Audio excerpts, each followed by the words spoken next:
For the final revised story for W301, W611, I want to go through the basic kind of evaluation criteria I use and kind of give you an editing checklist to think of things to think about as you pull together this final project by utilizing the other pieces that you've already written.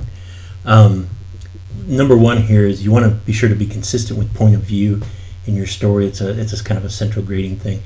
You need to learn how to definitely you distinguish first person from third person, and the narration has to be consistent throughout. Define which characters or point of view are central to the storytelling. That is whose interior worlds are being explored, who's thinking throughout the story, how do they understand the world around them. And you want to limit that, to one or just a few characters. It creates tension because it leaves us wondering about what's in the other characters' minds and how will our central characters or protagonists define themselves against the others in the story. Distinguish first person from close third person. What I mean by that is a first person narration has an I narrator, a first person narrator, and a close third person can be narrated through he, she, but it's focused on the consciousness of one character only. So we're following one character, but we're doing it in the third person. So they have similar effects for the reader, but you don't want to switch between first and third persons in narration. So distinguish those things. Focus on the characters as well, the development of the character here. You want to use essential points of detail in the description. You don't want to include too much backstory. You just drop the character down into a world that you've created and see where it goes. You don't have to explain the character too much. And you don't have to describe in infinite detail. We don't need a height, weight, background, that kind of thing. Just the things that are essential to understanding who the character is and how he or she moves through the world that you've created. Define the role of the character within a larger storyline or scene. That is, how does the character fit within the plot as it develops? How does the character develop him or herself as the story moves on? So what I want you to do in the revised story is to define an arc for the character. That is, in what ways is the character changed perhaps by the conflicts that are there. What does the character want? Again, that's a central point of the story. I mean, if you're writing a horror story, it could just be that the character wants to stay alive. And, how is that shown through the ways in which the character moves through the world?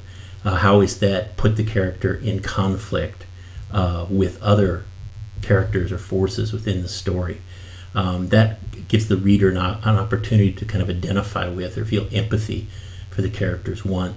And so we come to identify with them. Carefully define what the character wants in your estimation. You don't have to you have to write it into the story, but let it emerge in the storytelling. Clarify the plot as best you can. It's when you start to think about the length of the story, plot becomes seemingly more complicated. A couple things here. Work with a plot that is simple as possible. That sense of want that the character has. Let that be shown through the course of the story. Set the stage. So you want a little bit of setting, but don't get too mired in backstory. You don't want to go back further and further in time to the point where you don't get to the moment of the present story. Again, establish an arc for the story. Develop the central tensions and conflicts that are rooted in the characters that you present. And rethink the pacing here. A lot of times I'll note on pieces slow the pacing down, right?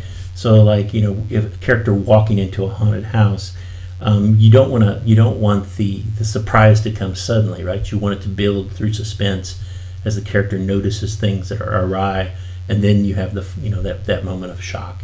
But it's better to set it up through suspense than it is just to surprise and shock your reader immediately. So let it develop more slowly as the character enters that world and we follow that journey.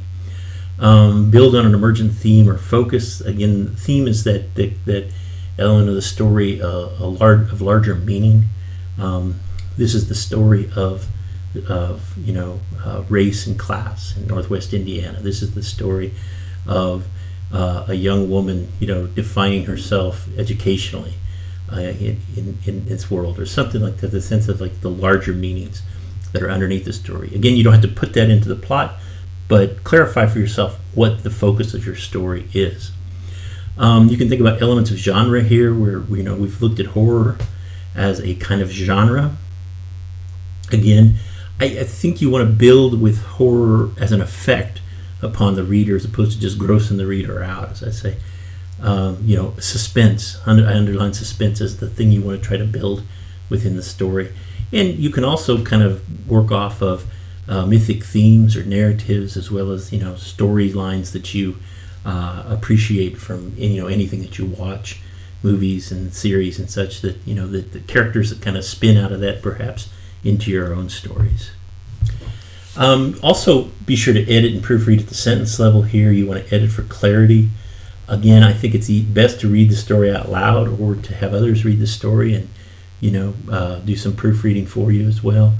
A couple of things that I always note in the grading are, if you have a long string of sentences that are just kind of run-on sentences, you want to try to focus those into shorter sentences that have a little more focus and impact through kind of being sharp in the prose itself. You want to edit for consistency in verb tense. I mark that one all the time. Simple past tense is the best to work with in terms of storytelling generally. He walked to the corner, he bought a pack of cigarettes, he walked home, as opposed to he walks to the corner store, he buys a pack of cigarettes, he walks home. The present tense, it might seem like it's the tense that works best for your story because it always leaves something unrevealed, but the past tense is offers a kind of definitiveness to it that helps us in as readers in the storytelling. And then edit for concision within the storytelling. You want to focus on essential details here and essential actions. You don't want to record every movement that the character makes. So, it'd be hard to read a story. There was he got up, he walked across the room, he looked out the window, still no one there. He went back, he sat down, he got up, got a drink of water, he walked back to the window, still no one there. He sat back down. That kind of level of detail, unless you're really trying to focus on the obsession of that detail, that detail gets old quickly. We need a little bit of action and movement within the plotting. So think about which details are essential to your story and push those. Also, you can kind of experiment with, as you go back and edit, how you set up dialogue. One of the things I've asked you to do is to be very attentive to dialogue as it's done in the stories that we've read, where you indent and start a new paragraph with each new speaker. So be sure you go back and fix your dialogue like that. You don't want to have numerous characters speaking within a paragraph, because the reader will lose track. And you can also use those to some narrative effect. So notice the differences between these examples here from a story by Bonnie Jo Campbell. I had an apartment once back home in Akron, Buckeye said, with a girlfriend. So you notice how it's almost like Buckeye's withholding that last bit of information in the way that it's told. Notice that versus the effect of, I had an apartment once, Buckeye said, back home in Akron with a girlfriend. And notice right here you've got it's almost like it's a reminiscence in the way that it's presented. Or, I had an apartment once, Buckeye stared through the darkened window, back home in Akron with a girlfriend. And there's a kind of a sadness or a wistfulness recalling that time and place.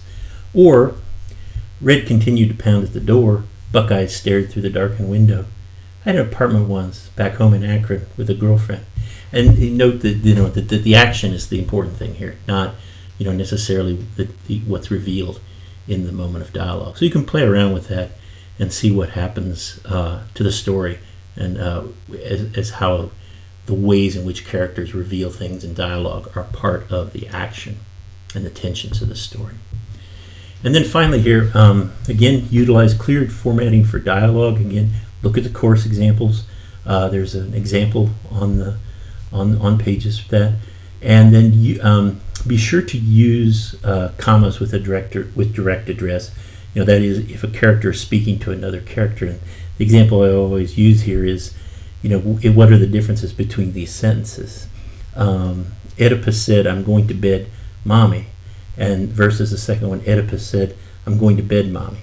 And in the first case, right, you have Oedipus speaking to his mother saying, "I'm going to bed," and in the second one, Mommy is the direct object there. So Oedipus is going to bed with his mother. So be sure to use that comma within the sentence whenever you indicate that the character is speaking to another one. So there's some kind of a checklist of editing revision guidelines as you prepare the final story. I look forward to reading your work, and thank you for your efforts in it.